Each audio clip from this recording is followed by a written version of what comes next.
The views and opinions expressed by the hosts and the guests do not reflect those of the show, the management, and the company.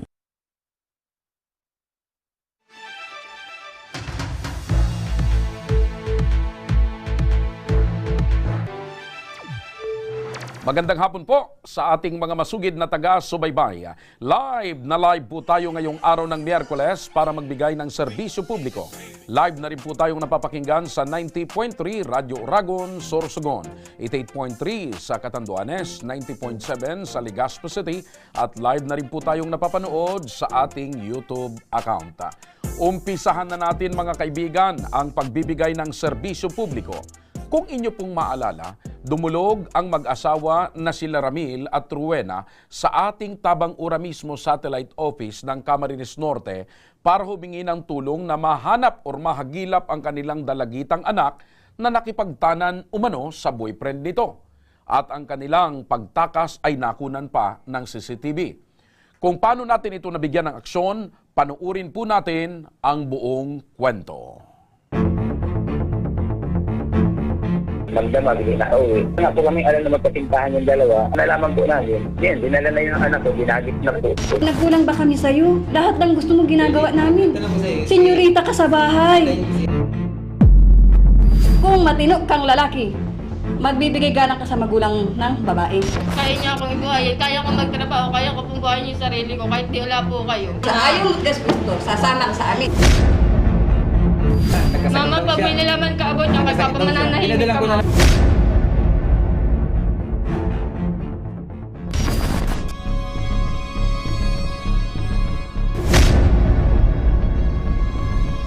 Personal na dumulog sa tanggapan ng Ako Bicol Tabang Ora mismo satellite office ng Daet Camarines Norte ang mag-asawa na sila Rowena at Ramil Camacho. Kanilang hinaing, itinanan daw ang kanilang dalagita. Ano po yung nangyari bago po ito itinanan? Yung time na po yun, yung lalaki na yun, andun sa kapitbahay namin, doon sa tabi ng bahay namin, doon nakaupo sa may simento.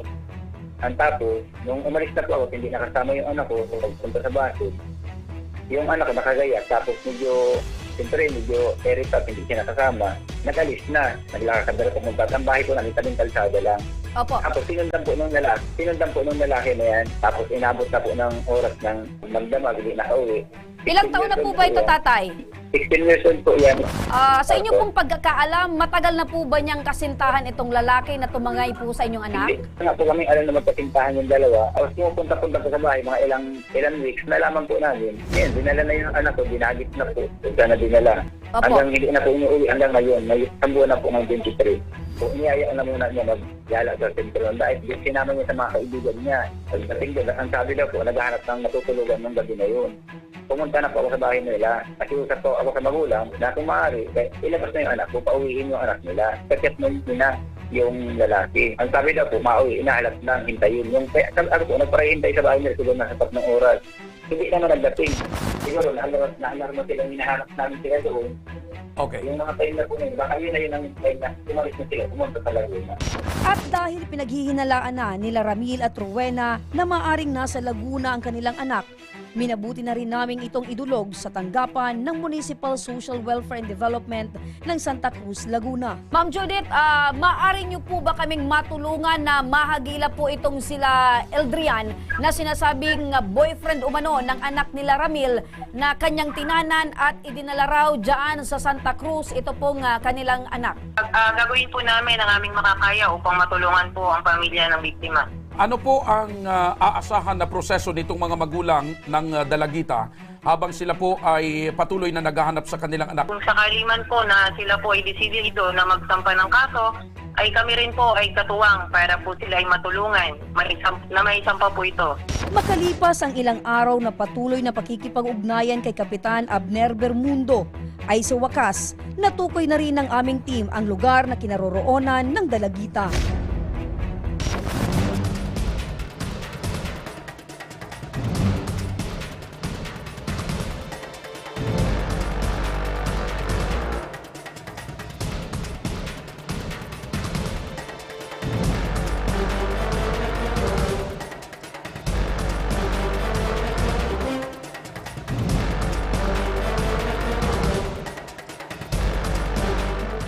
Sa aming pagdating, humarap sa amin ang ina ng sinasabing kasintahan ng dalagita.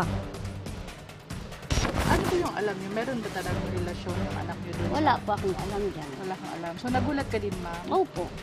Nagulat din, wala pa akong alam dyan. Ilang minuto lamang ay dumating na rin si Kapitan Abner at agad nang inilatad ang aasahang plano at pagpunta ng team sa Laguna. Ikausap na tayo dun sa site at inaantay na nga tayo. Sa edad ng bata na minor nga, ay hindi pa naman sila makakasal eh. Diba? Pabayan na muna lang, dumating sana yung takdang panahon na kung sila, ay di sila.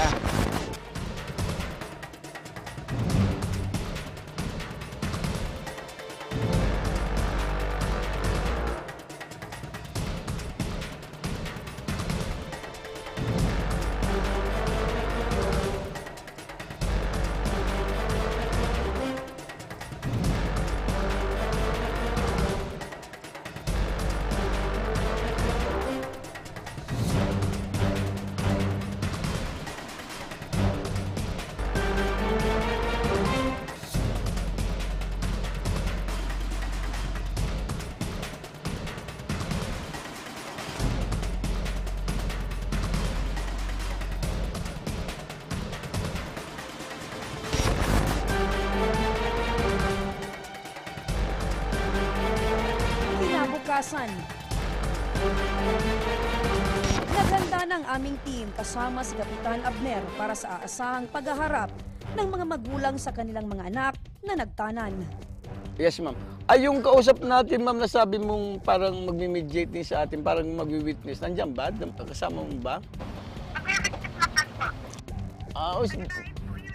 Di bali, wala tayong problema kung tagaan. Basta importante, meron lang isama mo na rin, ma'am, para ano? Ang magkaharap lang po sa atin na desistego na lang po yung barangay social po. Ay, very good, ma'am. Very good, ma'am. Kung nandiyan si Kunsyal. Opo, nandiyan yung po ang kaharap po natin. Opo. Barangay social na kung kakaproblema nga po sa tawa po kami sa linya po.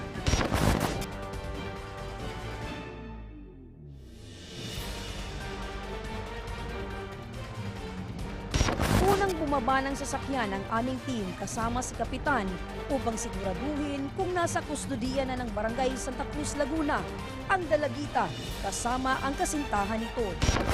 At nang makumpirma ito, sinundo na namin ang mga magulang at sinamahan na sila sa loob ng barangay.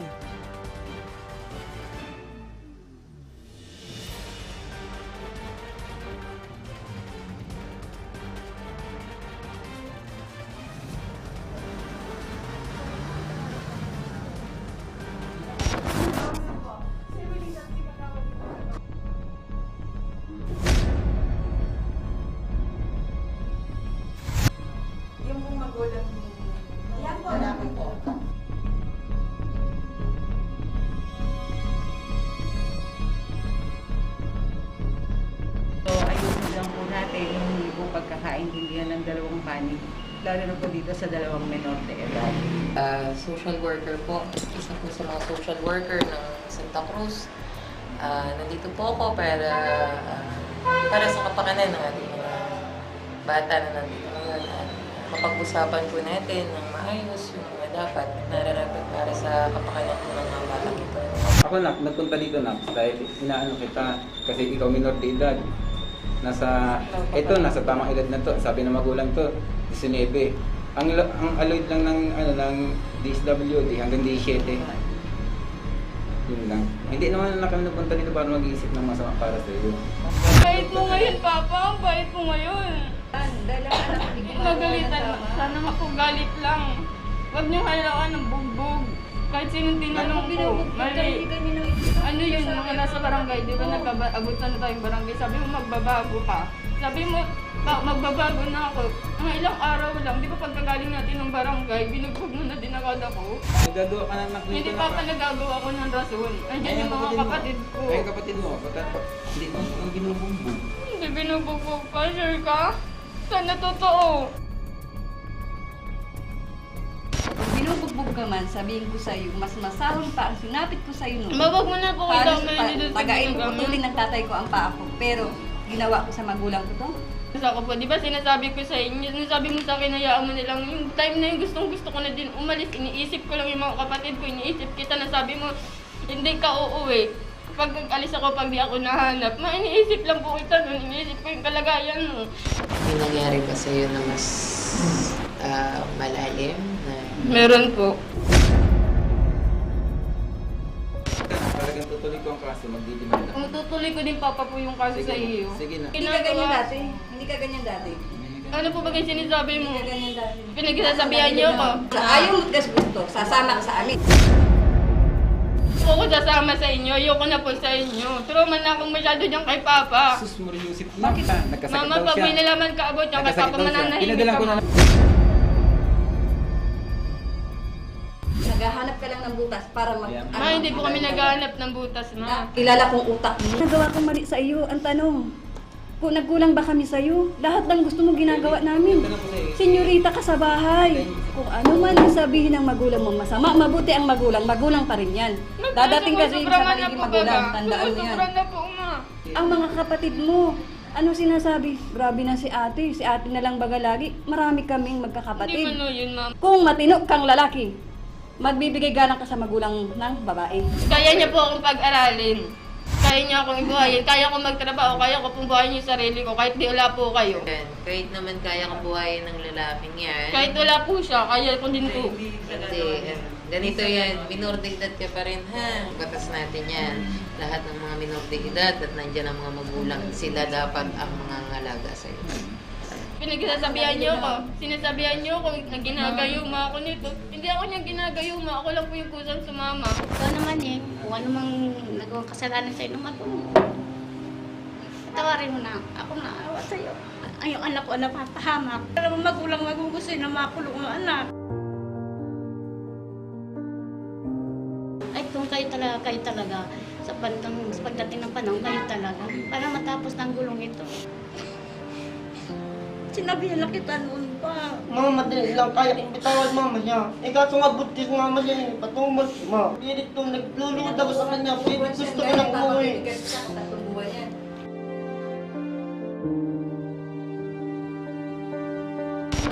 Okay, ganito na lang po. Para may malaman natin kung talaga pong si Shirley ay nagdadalang tao, baka pwede natin i-test. Pwede natin dyan, may pregnancy test. Oo, pwede po.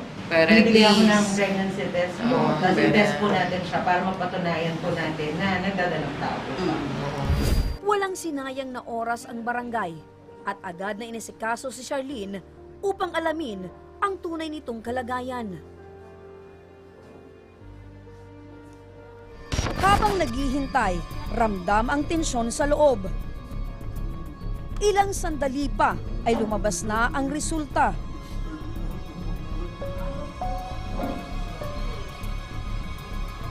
Siguro daw po, kaya niya nasabi na siya nagdadalang tao kasi nung last time po yata ay nagsuka siya. Pero kanina nga po, ito po yung result ng negative po ang pregnancy test. Ngunit sa kabila ng negatibong resulta, nanindigan ng dalagita na hindi pa rin siya sasama. Hindi ko po kailangan ng magulang na ganyan. nasasabi mo Hindi yun po, kasi hindi ko po nasasabi. Ano ba yung gusto mo? May gusto mo bang sabihin sa amin? Ano ba yung nandyan pa sa puso mo na ikinakagalit mo dito sa mga magulang mo? Nag-iisip kasi ako, ay yung sinasabi mo kanina na yun na pag nalaman ng mama. Wala na lang po yun. Sa akin na lang po yun. Private ko na lang po.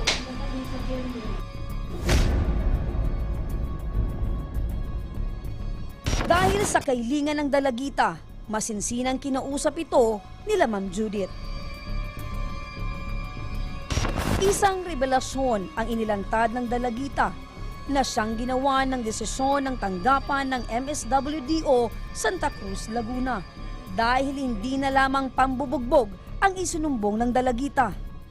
Ngunit para sa seguridad ng bata, minabuti na ng MSWDO Santa Cruz, Laguna na hindi na ito ipaalam pa.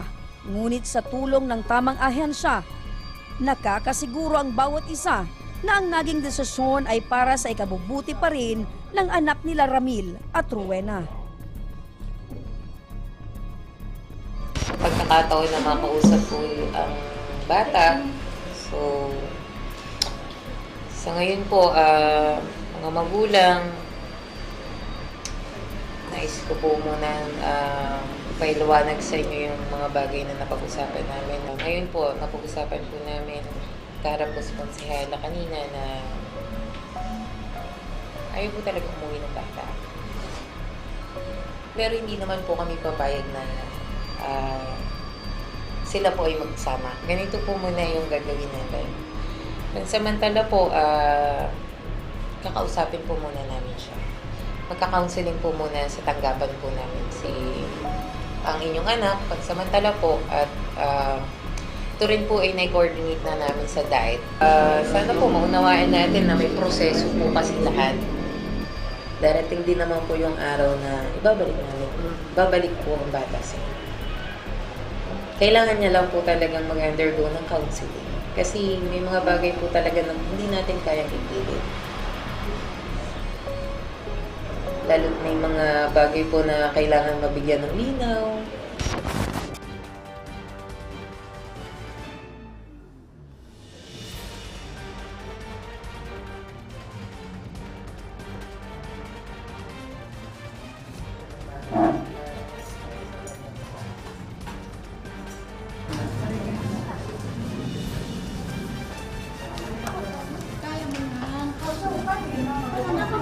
Pananatili po ng minor ngayon po ay magsisimula na.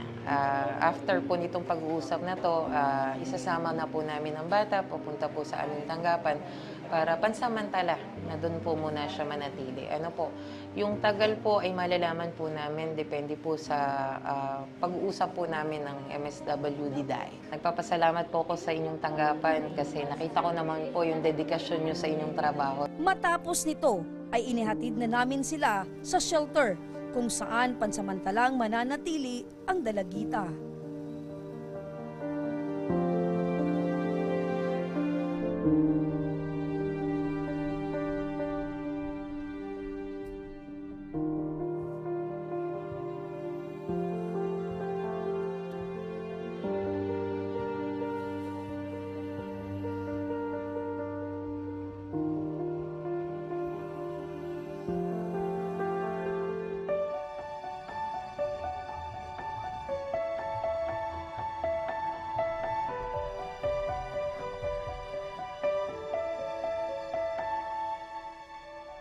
Okay na siya. Kaya sabi ko, sige, magpakabait ka dyan. Kumain ka ng madami at payat ka ng baga. Hindi, pabayaan mo na muna daw doon. Parang gano'n ang ano niya. Parang tunong pananali siya. Which is tanggap niya naman po. Okay lang po sa amin. Mas mabuti na naman yun. mauwi dito. Pag nag-uwi dito, tapos ang mangyayari, hindi, Tatakas. biglang-bigla, baka tulog kami, maalaman namin, wala na. Umalis na naman. Masaya na rin po para sa kanila kasi nakausap na nila yung anak nila. Tapos nalaman na nila kung anong nag-reason kaya umalis yung anak nila. Yun na po, masaya rin po ako sa kanila. Nagpapasalamat po ng malaki gawa ng dahil sa inyo hindi namin malulutas sa problema ito. Malaki po na itulong ninyo sa amin. Salamat po marami. Hindi man naiuwi nila Ramil at Rowena ang kanilang anak tulad ng kanilang nais. Makakatiyak naman na nasa mabuting pangangalaga na ang dalagita at maibibigay din ang nararapat na tulong para sa kanilang anak. Ayan po mga kaibigan, ang naging masinsinang pag-aksyon at pagtugon ora mismo ng ating palatuntunan kaugnay po ng problemang ito na idinulog sa atin doon po sa satellite office sa Camarines Norte. Ang importante po rito ay yung kapakanan ng dalagita at yung katahimikan ng kanila pong pamilya ora mismo. Samantala, dumako naman tayo sa ating tabang medikal. Kasama natin ngayon si Daisy Dungaran, ang kapatid ni Rolly Alferez, na ngayon ay dumaranas ng sakit na hepatitis B. Magandang hapon sa iyo, Daisy. Ang mikropono po niya. Yeah. Magandang hapon din. Opo, kumusta po ngayon ang kalagayan ni Rolly? Medyo mahirap po yung karamdaman niya talaga. Pakilakas lang po ng boses. Mahirap yung nararanasan niya sa ngayon kasi sobrang payat na siya ngayon. Ilang taon na ho ba ito si Rolly? 43. 43, may pamilya na? Opo. So may asawa na mga anak din? Okay. Sinong mas matanda sa inyo? Ako po. Siya. Okay. So, sa ngayon, saan nakatira si Rolly? Sino nag-aasikaso sa kanya? Yung kinakasama niya po. Saan po nakatira? Sa bahay nila po. So, may ilan ho ang anak nito, ng kapatid mo? 6. Malalaki na ho ba? 15 ang panganay. So mga minor de edad pa lahat. So, paano ngayon? Sino yung bumubuhay dito sa pamilya? Humihingi sila sa bahay-bahay tapos minsan nabibigyan din namin kahit konti kasi may kanya-kanya din kami. So, nagtutulungan na lamang kayo bilang pamilya. Ano ang sitwasyon ng sakit ni Rolly ayon sa doktor? Hepa daw po. Hepa? So, matagal na po ba ito? Matagal na din po. Yung bang mga anak ni Rolly nag-aaral pa o natigil? Nag-aaral po sa ngayon. So, nag-aaral.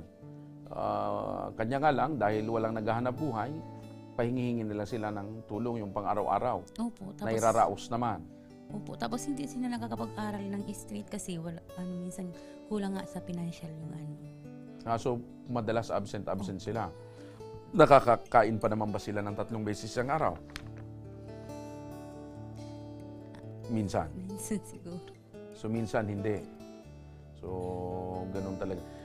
Dati ba, nung malakas pa yung kapatid mo, siya yung naghahanap buhay? Ano yung hanap buhay dati ng kapatid mo? Naglalaot yun. Pag mahina po. Mangingisda. Opo. So, yung kanyang kinakasama, may trabaho ba? Wala? Wala na. Nag-aalaga na lang sa... Saka nag-aasikaso mga anak. Yung bunso, ilang taong gulang? 3. Maliit pa. Okay. So, kayo ho ay dumulog dito sa palatuntunan ni Congressman Saldico. Ano ho ang pinakapangunahing pangangailangan ng inyong kapatid na gusto nyo pong ilapit dito sa amin? Kasi po gusto ko po na madala siya dyan sa Albay na hospital po para magamot siya. Para matingnan talaga kung ano talaga yung... kalagayan niya. Saan yung lugar ninyo? Sorsogon City po, Buena Vista West po kami. Okay.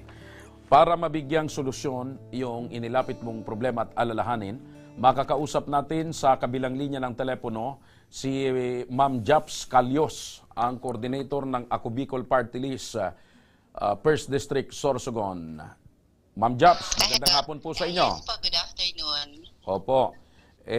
Ano ho ba ang maaring maibigay na tulong ng Ako Bicol Party List para po dito sa kapatid ni nanay na itong si Rolly na may hepatitis B? Yun po yung usapan namin kagabi nung sa Tabang Ora mismo. So yung pong transfer of patient going to BRDTH, kami na po yung mag-shoulder nun, ang ating ambulansya na sa Ako Bicol na naka-standby po sa Sorsogon. So kami na po yung nag-aantay lang kami ng go signal galing po sa patient kung kailan nila gustong magpadala po sa ospital.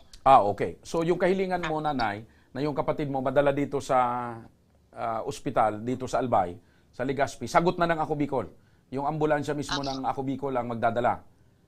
May schedule na ho ba kayo, nanay?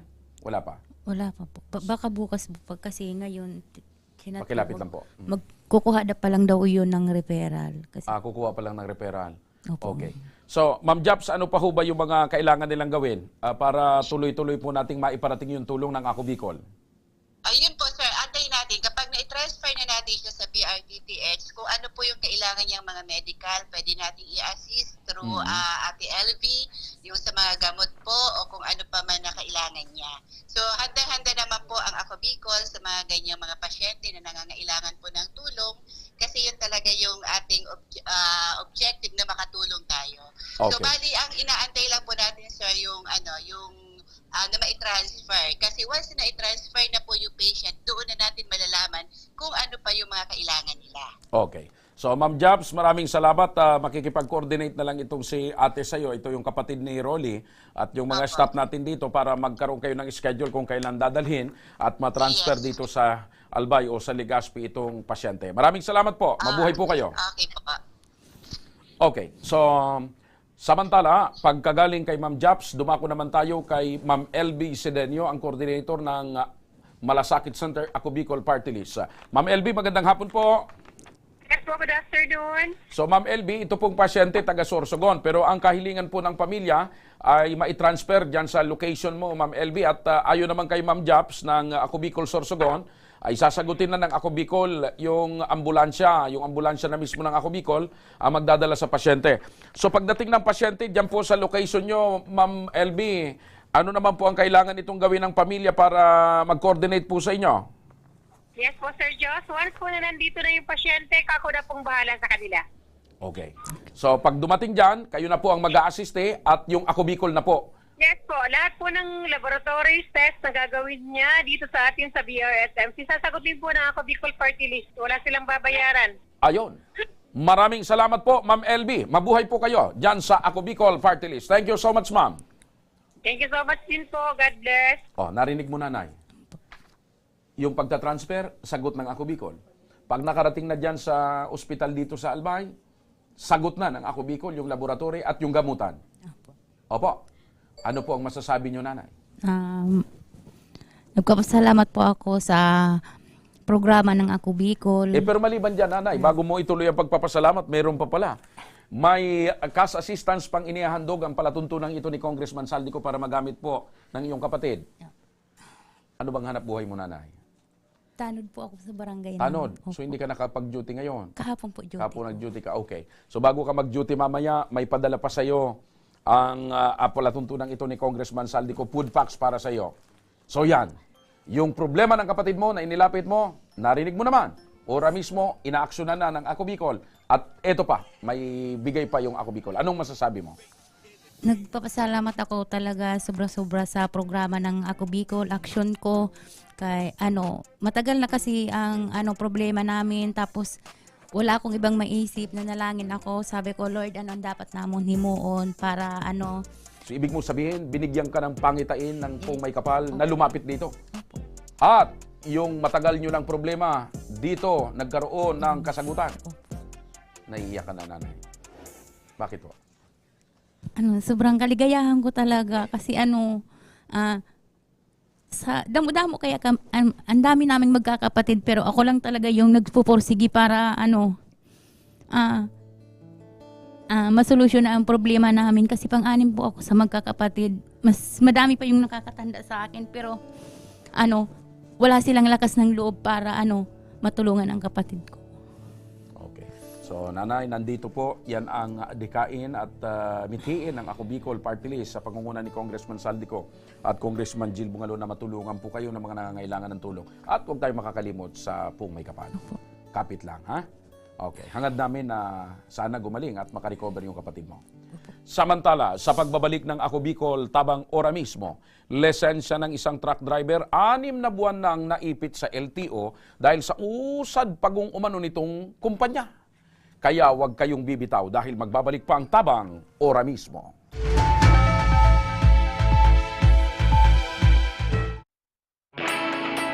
Naghahanap ka ba ng trabaho?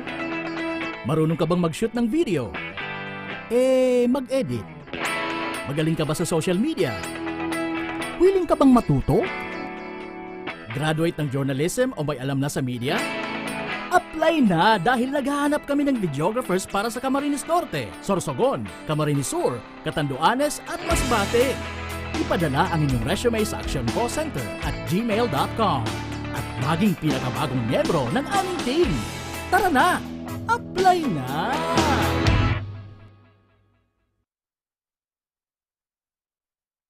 Daan-daan na po ang mga nakapagtapos at may mga kanya-kanya ng propesyon. Sa kanilang pagpupunyagi, walang masidlan ang kanilang mga ngiti. Yun at sa Gabos, nagpapasalamat po ako sa AKB. Gusto ko lang po magpasalamat sa Ako Bicol sa opportunity na tigtatao po arag po sa kuya na estudyante. Dahil naandyan lang, katuwang lagi. Ako Bicol, katabang na, kasurug pa. Hindi rin nagpahuli sa pagtugon sa mga pangangailangan ng ating mga healthcare workers at mga frontliners. Sa simula pa lang nitong pandemya, hanggang sa ngayon, walang humpayang pagtulong. Ay, nagpapasalamat po ako sa pagtaunin tabang hali sa Ako Bicol Party List. Salamat kong dakula sa duwang congressman. Kayo nakakatabang sa mga sa gabi. maaasahan. Ako Bicol, katabang na, kasurug pa. Tucked away in the province of Albay, known for its perfectly shaped Mayon volcano, Misibis Bay Resort, a locally owned 5-hectare private island resort. The resort is ready for all those looking to balance tranquility and adventure. This tropical destination is where guests can either choose to relax under the palm trees or have an adventure under the sun. It features modern and luxurious rooms and villas, recreational facilities, and sophisticated services.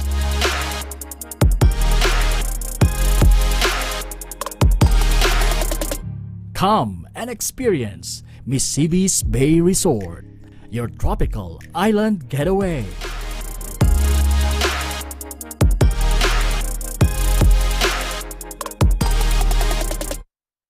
Problema sa tubig, agarang binigyang solusyon. Nagpatayo ng mga solar-powered water supply system sa mga liblib na lugar. Libre, malinis at maaasahang supply ng tubig 24/7. Dakulaon ang pagpapasalamat niya mo. Dahil may ikamalilinwan habang kami nabubuhay. Dakulaon nining tabang para sa gabos na tao digdi. Salamat po. Para sa ating mga kababayang nasa laylayan, ako Bicol, katabang na, kasurug pa. Libo-libo na ang mga nabigyan ng tulong medikal. Bata, matanda, kahit sino man, lahat ng mga may karamdaman, may maaasahan. Nagpapasalamat sa Ako Bicol Party List. Hindi po namin makakalimutan ang tulong na dinala ninyo dito sa aming bayan. Maraming salamat po. Dahil iisa lang ang tunay na nagmamalasakit. Ako Bicol, katabang na, kasurug pa. Nagbabalik ang Ako Bicol Tabang ora mismo. Kasama natin ngayon si Daniel Buesa, isang truck driver ngunit 6 na buwan nang natenga sa trabaho at hindi makapagmaneho matapos makumpiska ang kanyang lisensya dahil sa kapabayaan umano ng kanyang kumpanyang pinapasukan. Daniel, magandang hapon sa iyo. Ay, dyan lang po ang mikropono. Hindi nakakapagsalita ang hita. Ha? Sige, magandang hapon sa iyo. Okay na yan, okay na yan. Magandang hapon sa iyo, Daniel. Magandang hapon din. Taga saan ho kayo? Taga Libon po ako nag-uwi, pero sa Naga po ako nagtatrabaho. Okay. Kwentuhan mo nga kami, bakit umabot ng 6 na buwan na hindi mo nabawi yung lisensya mo? Yun nga po, nung time na nahuli ako, 3 days po, binalikan ko sa LTO para magbayad na ng violation. Oo. Pagbalik ko, nagkaroon ng inspection sa truck, may problema sa chassis. So ano sana yung violation mo? Defective seatbelt tapos yung gulong pudpud. Defective seatbelt saka yung gulong pudpud. Yun ang unang violation. So yun lang sana ang pagmumultahin sa'yo. Pero nung mag-inspection sa truck mo, may diferensya pala yung? Yung chassis number. Yung chassis number? Sa rehistro. Ayun. So hindi magkatugma? Hindi po. Ayun. So defektibo nga. So hindi pinatubos sa yung lisensya mo? Ng LTO? Hindi po. Hindi pumayag? Hindi pumayag. Okay. Anong ginawa mo ngayon? Naghintay-hintay po ako na... Hindi, nag-report ka ba sa kumpanya mo na ganun yung problema? Opo, nag-report Kasi yung po. mga tungkol sa vehicle na may problema, sagot yun ng may-ari or kumpanya. So, nireport mo sa kumpanya mo? Opo, nireport po. Ano sabi nila? Ayusin naman daw po nila. So, pinangakuan kang aayusin? Opo, ayusin. So, habang hindi ka nakakapagmaneho, hindi ka rin nila sinuswelduhan? Meron naman po sweldo. May sweldo ka sa kanila Opo, habang hindi ka nakakapagmaneho? Nandun po ako sa kanilang ka ngayon. Ando ka, pero hindi ka lang makapag-drive? Hindi nga po makapag-drive. Okay. So hanggang ngayon, sinusweldohan ka, hindi ka naman nila tinatanggal? Hindi naman po. Okay. Ang problema mo lang, hindi mo matukuha-kuha yung lisensya mo dahil hindi naaayos. Naiipit nga po dahil sa problema ng truck. Okay. So ngayong hindi ka nakakapagmaneho, ano yung trabaho mo doon? Paano po, kung saan-saan ma-assign, kung minsan sa helper, kakarga ng... Helper. Siyempre, iba yung mas maganda pa rin yung ikaw nagda-drive. Okay. So, kailan na ito nangyari? July... Last year? 20 last year. So, hanggang ngayon hindi naasikaso? Inaasikaso ng LTO, kaso hanggang ngayon parang... Mm. parang umaasa na lang ng umaasa. Hindi Okay. Sige, makinig ka, Daniel.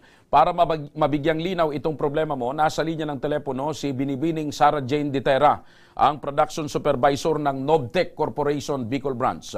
Magandang hapon sa iyo, Sarah. Good afternoon po, sir. Okay, Sarah, matanong lang namin, itong nirereklamo ni Daniel, bakit naman 6 na buwan na hindi niya matubos-tubos yung lisensya dahil daw doon sa depektibong o hindi magkatugma na chassis number at saka yung nasa rehistro ng pag-aari na truck ng inyong kumpanya? Sir, hindi po kasi akong kausap. Nakalib kasi yung sales admin po na about dyan. Sila po ang magkausap ni Daniel sa sales admin po. Okay. So hindi kayo ang kausap. Pero sa ngayon na nakarating na po sa kaalaman mo ito, ano po yung magiging aksyon nyo dito para makuha ni Daniel yung kanyang lisensya? Continuous naman po, sir, yung process. Ang alam ko ng ng license niya. Opo, hindi nga matubos-tubos kasi yung yung record daw or yung chassis number ay hindi magkatugma at saka yung nakalagay sa rehistro. So hanggang ngayon po, hindi pa naayos yung papeles na ito. About sa chassis, sir, hindi ko naman po yun alam kasi ang nagre-renew yan, Manila pa po. So ibig sabihin, ang may problema nito yung Manila. Opo. Ngayon bang nakarating na ito sa kaalaman mo? Nireport nyo na ho ba ito sa boss nyo? Meron na bang order sa inyo kung anong dapat gawin? Wala pa? Opo, pinaprocess na po, sir. Ang update lang ata sa kanya, mag-antay lang po kasi on process naman talaga para makuha na. So ang pinakamaganda nito, Sarah, bilhan nyo siya ng CD, yung kanta ni Tid Ito, basta't maghintay ka lamang. Para makinig muna si Daniel, kung hindi ngayon ang panahon. Ayun, gano'n, di ba? So wala pa pala, maghihintay lang ito, Sarah, no? Opo, sir, kasi nagsabi naman ata sales admin na na sa So, kanilang date. abang hindi siya nakakapagmaneho at hindi niya makuha yung lisensya, tuloy lang yung trabaho nito dyan sa inyo? Opo, sir. Tuloy naman po yung work niya. May sahod po siya everyday. O, kaya lang mas gusto yata ni Daniel na hawak yung manibela. Kaya lang hindi siya makapagmaneho nga. So, nakikipag-coordinate naman Sarah, po, sir, matanong ko lang. yung kausap. Sarah, sino talaga yung dapat mag-asikaso nito? Itong problema ni Daniel? Wala po kasi dito, sir, nakalib po. Sino nga? Sino siya? Yung manager nyo dyan?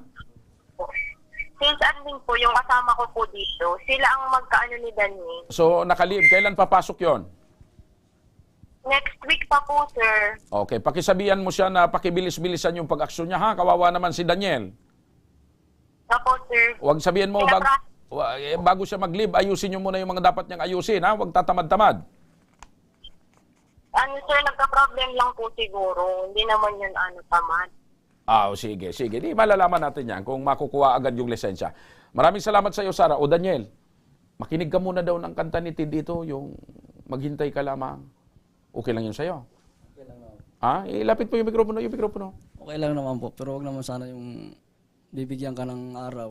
Ganitong araw, paano yun? So lagi kang binibigyan ng araw, pinapangakuan ka. Naghihintay naman po ako ng... Ilang bisis ka na ba binigyan ng petsa? Nung nakaraan pa po, bago... Mga ilang bisis na? Siguro may 3 beses na rin. So 3 beses ka nang binigyan ng petsa na hindi naman nagkatotoo? Hindi naman po nagkakaano. Okay. Sabagay, uso yan ngayon, Daniel. Yung mga ganyan na hindi nagkakatotoo. Okay, Sarah? Yes po, sir. Oy, ito naman pala kasi, ano nga yung pangalan ng kasama mong nakalib? Ma'am JB po. Si JB naman pala kasi, pinangakuan ito si Daniel 3 beses na nagbigay ng petsa. Nasa ganitong petsa maaayos na pero wala pa rin nangyari. Pakisabi mo yung kay JB, ano? Hello po. Pakisabihan mo na lang yung kasama mo sa trabaho, ha? Huwag magbibigay ng petsa ng 3 beses na pala nagbigay ng takdang petsa na makukuha ni Daniel yung lisensya, walang nangyari. Hindi ko po alam, sir, ang usapan nila sa date. O nga, naintindihan ko nga na hindi mo alam. Kaya nga sabi ko sa iyo, sabihan mo na lang yung nakalib na kasama mo. Ako, sir, ano ko na lang pag bumalik po siya. Opo, wag mong kalimutan, ha? Wag mong kalimutan. Sabi nung nakausap ko, wag siyang mangako dito kay Daniel kung hindi naman niya ginagawa yung trabaho niya. Okay? Opo, sir. Okay. Maraming salamat. Okay. Thank you po. Salamat. Ito naman, para maisaayos itong alalahanin ni Daniel. Pero ang alam ko nito, kasi ang may problema, yung sasakyan. Hindi naman yung ang tawag nito. Hindi naman yung pagmamaneho mo. Wala ka namang violation na ikaw mismo. Wala. Yung sasakyan talaga may diferensya. Sasakyan lang po. Hindi ka lang may defecto yung seatbelt.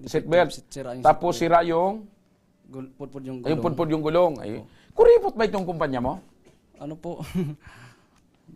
Parang gano'n na rin. Kasi, Pangyayari sa buhay. kasi ang request ko po, bago siguro, Mabuti lang hindi ka na-disgrasya po isang gulong. buwan. Eto, makakausap natin sa kabilang linya ng telepono si Ginoong Glenn Mancera, ang Chief of Operation ng Land Transportation Office ng Region 5. Sir Glenn, magandang hapon po.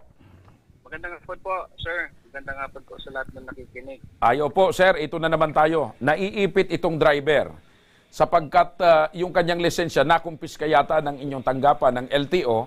Pero ang problema, ang may depekto ay yung unit na ginagamit niya. Pudpud yung gulong, may depekto yung seatbelt at ang pinakamatindi ay depektibo raw yung chassis number doon sa nakalagay na rehistro. Paano ba ito, sir? Hanggang hindi ba naayos yung chassis number doon sa rehistro, hindi pwedeng tubusin ni Glenn yung kanyang lisensya? Ay, ni Daniel? Actually, sir, ang dapat niya naman nagot yung operator. Opo. Hindi man po fault ng driver yan. Basta po yung mga defective niya. Sa registered owner po yan. Opo. Hindi doon sa driver. Opo. So, pwede ba yun, sir? Pwede ba, Sir Glenn, na matubos ni Daniel yung kanyang lisensya habang may problema pa yung pagproseso ng papeles ng kanyang unit na dinadrive? Pwede, sir, pero kailangan pong ayusin nung registered owner. Kung hindi po, impound namin yung sasakyan. Kapalit po nung lisensya po. Ayan. Asan ba yung truck na minamaneho mo? Yung sasakyan, Daniel? Nandun lang po sa garahe. Hindi na ilalabas? Hindi po. Kasi hindi rin po makabiyahin dahil sa violation. Pudpud nga. Hindi, ayos na po. Baga, nung pagbalik nga po ng 3 days, Oho. lahat ng violation na Okay. ano po sa Okay. So, pwede sana yon, sabi ni Sir Glenn. Kaya lang, dapat i-impound yung sasakyan para makuha yung lisensya mo. Balikan lang natin. Si Sarah, nandiyan pa ba? Wala na. Bumitaw na. Okay. So, ganun palang mangyayari, Sir Glenn. Paano po ito? Ganun nga, sir. Magsurat po siya sa office regarding sa sitwasyon niya. Tapos, ito-showcase niyo po ang registered owner kaya. Ayun. And ma-issue po kang resolution para po mailuwas na po si lisensya niya. Okay, very good. So, narinig mo, Daniel. Gagawa ka ng sulat. Tutulungan ka na ng staff namin na gumawa ng sulat. Address sa LTO. Ay ko-coordinate namin kay Sir Glenn para ilatag mo yung sitwasyon mo para sila na ngayon yung magsusyokos order doon sa may-ari, yung kumpanya mo. Opo. Sir Glenn, maraming salamat. Mabuhay po kayo. Maraming salamat po. Sa inyong maagap na pag-aksyon. Thank you so much, sir. Po. Okay po. Salamat po. Thank you. Sarah? Hello, Sarah? Hello? Ay, babalikan lang kita. Ipapaalam ko lang sa iyo, nakausap na namin yung LTO Regional Office Number 5, Chief Operation na si Mr. Glenn Mancera. Ngayon po, ang mangyayari, ay susulat na itong si Glenn sa LTO doon sa kalagayan niya. Pero ganito ang mangyayari. Paalam mo sa boss mo, ha? Iso-showcause order kayo ng LTO at i-impound yung sasakyan ninyo. Sapagkat yung sasakyan nyo ang may diferensya, yun ang hihilahin ng LTO kapalit ng driver's license ni Daniel. Sige po, sir. Parating nyo kagad sa boss nyo. Ano po?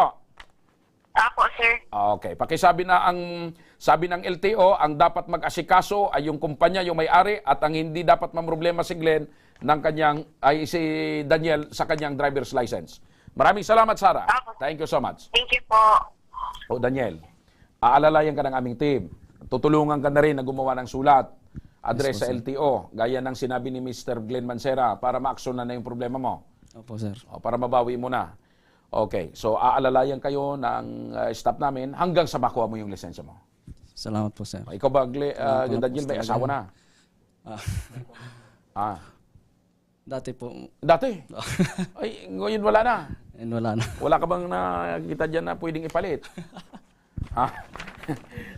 Okay, so yun, Glenn, tutulungan at aalalayan ka ng aming team hanggang sa makuha mo yung iyong lisensya at masikaso nung kumpanya mo yung mga dapat asikasuhin din nila.